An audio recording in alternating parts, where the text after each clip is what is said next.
অর্থাৎ এই একটা লাইনে বুঝিয়ে দিল যে ডব্লিউবিপিআরবি বোর্ড দুর্নীতির থেকে কতটা। Hello students, welcome to railway and police আড্ডা 247 বেঙ্গলি। আড্ডা 247 বাংলার রেলওয়ে অ্যান্ড পুলিশের অফিসিয়াল ইউটিউব চ্যানেলে তোমাদের সকলকে স্বাগত জানাই। আশা করি সকলে ভালো আছো এবং সুস্থ আছো। গতকাল ডব্লিউবিপিআরবি বোর্ডে একটা নোটিশ প্রকাশিত হয়েছে। কি রয়েছে সেই নোটিশে, কি করতে হবে কি করতে হবে না, সমস্ত কিন্তু কিছু আজকের এই ভিডিওর আলোচ্য বিষয়। তো ভিডিওটা বেশি বড় করব না, খুব অল্প সময়ের মধ্যে শেষ করব। জাস্ট নোটিশে কি আছে সেটা বলেই চলে যাব। চলো তাহলে বেশি দেরি না করে ভিডিওটা শুরু করে যাক। ভিডিওটা শুরু করার আগে যারা চ্যানেলে নতুন, অবশ্যই করে চ্যানেলটিকে সাবস্ক্রাইব করো এবং পাশে থাকা বেল আইকনটা প্রেস করে রাখো, যাতে এরকম ভিডিও নোটিফিকেশন তোমাদের কাছে সবার আগে পৌঁছে যায়। ডব্লিউবিপিআরবি সাইট থেকে তুমি নোটিশটা পেয়ে যেতে পারো।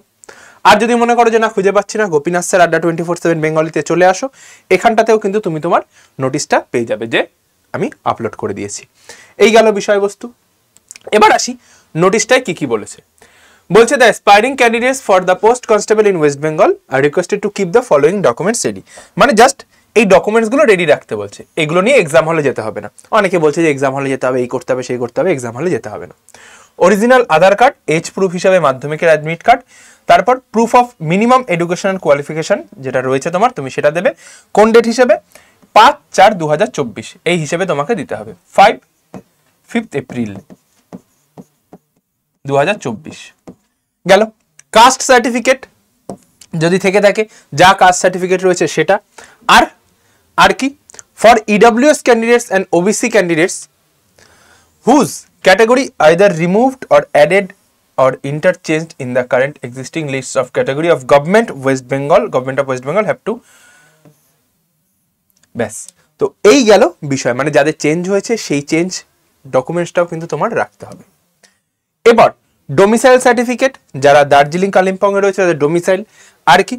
যারা ইসি মানে এক্সেমটেড ক্যাটাগরি, এনভিএফ, এইজি সার্ভিসম্যান যাদের রয়েছে তাদের সেই issued by the competent authority, সেই অথরিটির দ্বারা যে সার্টিফিকেট রয়েছে সেটা।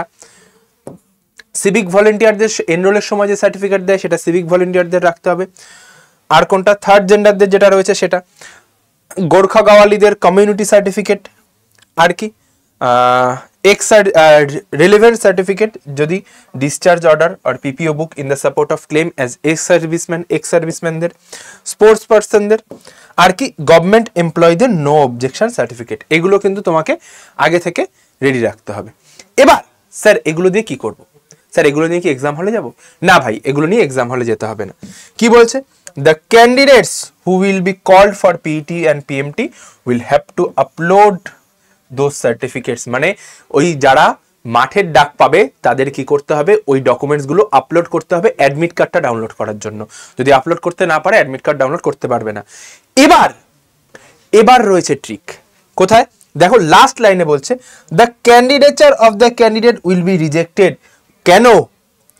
যদি বলছে downloading the same uploaded documents have to be produced before the interview board physically, and if there is any mismatch the candidature of the candidate will be rejected। মানে তুমি যখন ফর্ম ভরার সময় তুমি যে ডকুমেন্টসগুলো দিয়েছো তার মধ্যে একটাও যদি মিসম্যাচ হয় তাহলে কিন্তু তোমার ক্যান্ডিডেচার বাদ হয়ে যাবে।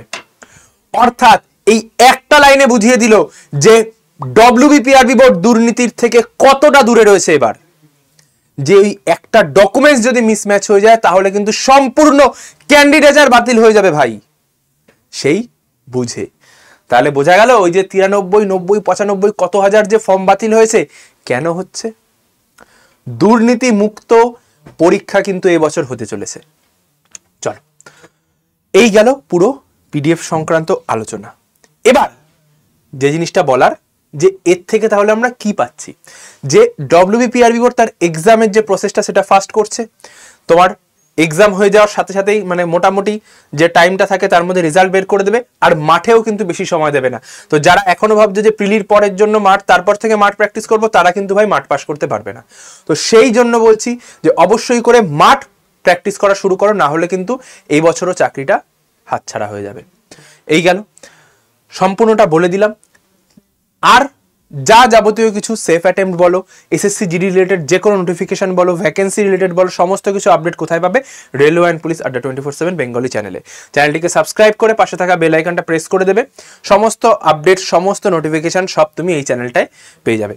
আর যদি মনে করো যে না স্যার আমার অসুবিধা হচ্ছে, কোনো অসুবিধায় আমি যোগাযোগ করতে পারছি না, আমি একটা নাম্বার লিখে দিচ্ছি 8167330413। এই নাম্বারটায় তুমি আমাকে ফোন করে নাও যে স্যার আমার এই অসুবিধা, এটা আমার নাম্বার, তুমি ফোন করে নাও, সম্পূর্ণ গাইডেন্স দিয়ে দেবো।